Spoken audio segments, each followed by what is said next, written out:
나성환님께 성도 여러분 안녕하세요. 8월 7일 금요일 오늘의 말씀은 로마서 8장 1절에서 4절입니다. 제가 읽겠습니다. 그러므로 이제 그리스도 예수 안에 있는 자에게는 결코 정죄함이 없나니 이는 그리스도 예수 안에 있는 생명의 성령의 법이 죄와 사망의 법에서 너를 해방하였음이라.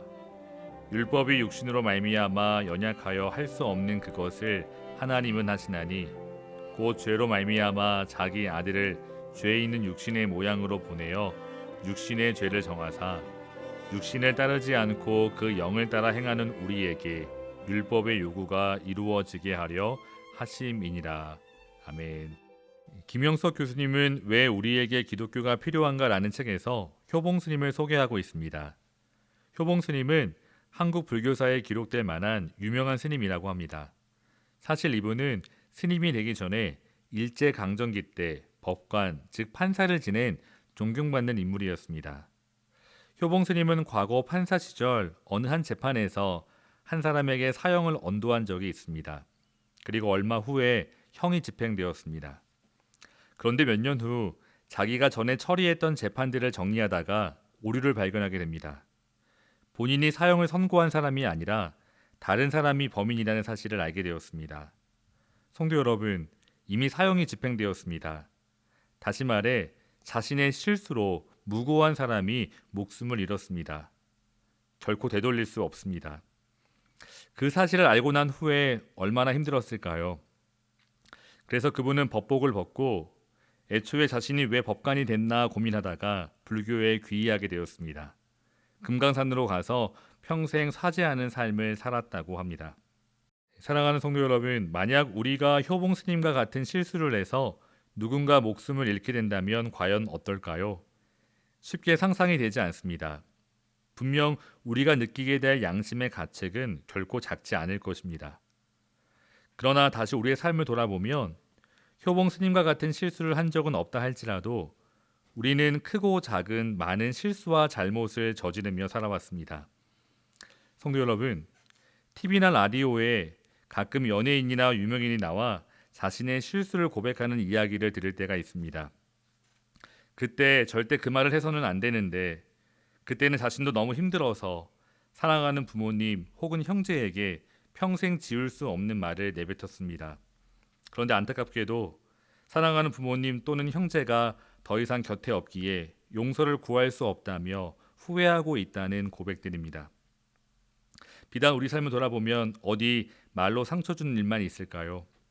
지난 우리의 삶 가운데 우리는 수없이 하나님께 범죄했고 이웃과 형제에게 잘못을 한 일이 너무나 많습니다. 그런데 사랑하는 성도 여러분, 오늘 우리가 읽은 본문에서 너무나 감격스러운 말씀이 선포되고 있습니다. 1절을 다시 읽어보겠습니다. 그러므로 이제 그리스도 예수 안에 있는 자에게는 결코 정죄함이 없나니. 아멘. 그리스도 예수 안에 있는 자에게는 결코 정죄함이 없다고 말합니다. 예수 그리스도 안에 있는 사람을 그 누구도 그 무엇도 결코 정죄할 수 없습니다. 사랑하는 성도 여러분, 이 놀라운 진리의 말씀을 여러분 정말 믿으시나요? 효봉 스님은 비록 인간적으로 고귀한 삶을 살았다고 해도 안타깝지만 그분은 그 진리를 알지 못했습니다. 대신에 일평생 양심의 고통을 느끼며 사죄하는 삶을 살았습니다. 하지만 사랑하는 성도 여러분, 일평생 사죄하며 살아왔기에 효봉 스님은 과연 그 고통의 굴레에서 해방되었을까요? 아닙니다. 절대 그럴 수 없습니다. 그 무엇으로 사람의 목숨값을 대신할 수 있겠습니까? 법관으로서 자신의 사회적인 명예와 권력, 아니 그리고 그 이상의 무언가를 포기했을지라도 결코 그것으로 그 고통에서 헤어나올 수 없었을 것입니다. 일평생 속죄하며 살았다고 해도 사실 달라지지 않습니다. 왜냐하면 그 무엇도 사람의 목숨값을 대신할 수는 없기 때문입니다. 그런데 사랑하는 성도 여러분, 오늘 여러분과 저에게 더 이상 정죄함이 없는 이유가 무엇인가요? 그 이유는 바로 예수님 때문입니다. 다시 1절을 읽어보시면 그리스도 예수 안에 있는 자에게는 결코 정죄함이 없나니 아멘. 하나님께서는 그 아들 예수 그리스도를 이 땅에 보내주셨습니다. 예수님은 이 땅에 우리와 동일한 모습으로 오셨습니다. 그리고 우리의 죄의 값을 다 담당하셨습니다.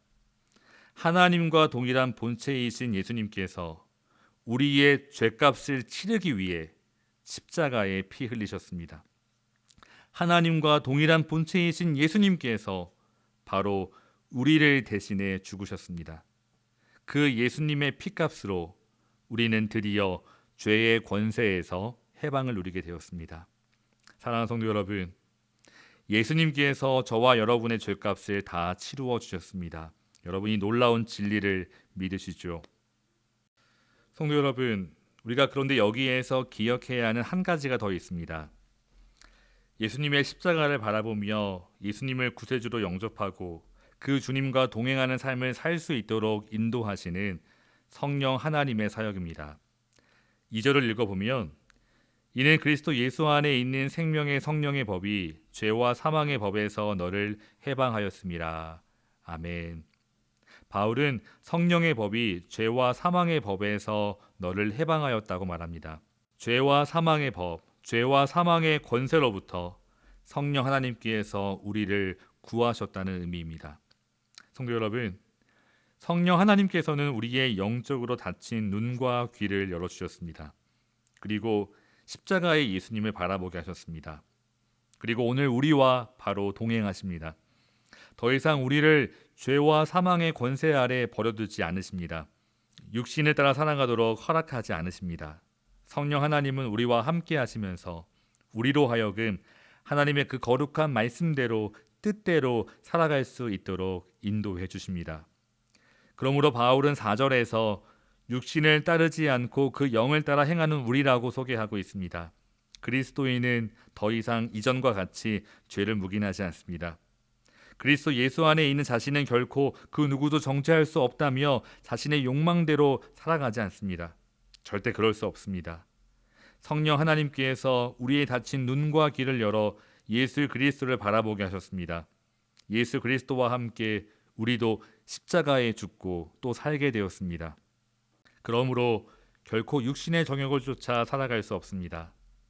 물론 지난 오늘의 말씀에서 말씀드린 바와 같이 그리스도인이 되고 난 후에도 여전히 죄를 지을 수 있습니다. 하지만 이전과는 분명 다릅니다. 전에는 죄를 지을 수밖에 없었습니다. 죄와 사망의 권세 아래 있었기 때문입니다. 그러나 이제는 생명의 성령의 법 아래 있습니다. 그러므로 죄를 지을 수 있지만 우리 안에는 분명 그 죄에 대한 비통함과 슬픔이 있습니다. 그리고 한 걸음 더 나아가 하나님의 뜻대로 살아가고자 하는 열망이 있습니다. 구원을 얻기 위한 한 조건으로서의 순종이 아니라 구원에 감격하며 기쁨으로 드리는 순종입니다. 사랑하는 성도 여러분, 만약 오늘 서두에 말씀드린 효봉 스님께서 예수님을 만나셨다면 어떻게 변했을까 한번 상상해 보았습니다. 먼저 자신을 구원해 주신 하나님께 진정 감사하며 그 은혜 앞에 그저 울 수밖에 없을 것 같습니다. 실수로 다른 사람을 죽도록 한 자신을 위해 자신의 죄값을 지불하기 위해 십자가에 피 흘리신 예수님을 바라보며 그저 감격할 수밖에 없을 것 같습니다. 그리고 그 주님의 은혜 앞에 감사하며 성도 여러분, 피해자의 가족을 찾지 않았을까요?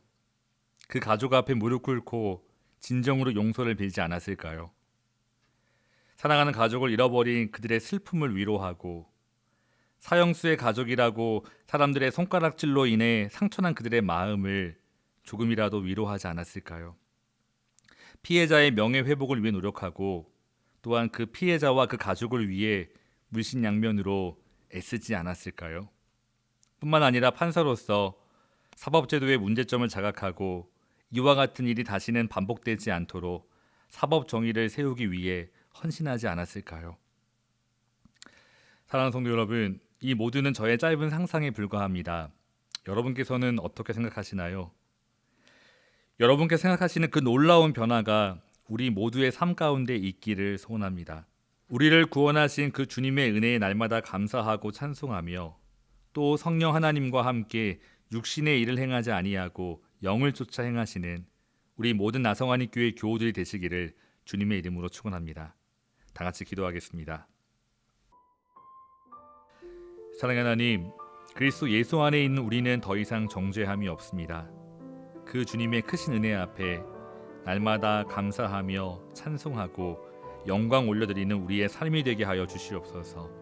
우리는 더 이상 죄와 사망의 법 아래 있지 않습니다.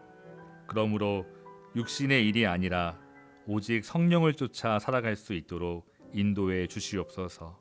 우리의 힘으로는 할 수 없기에 성령 하나님께서 우리를 온전히 인도해 주시옵소서. 예수님의 이름으로 기도합니다. 아멘. 사랑하는 성도 여러분, 오늘도 성령 하나님만 의지하며 믿음의 선한 싸움 싸워가시기를 기도합니다. 감사합니다.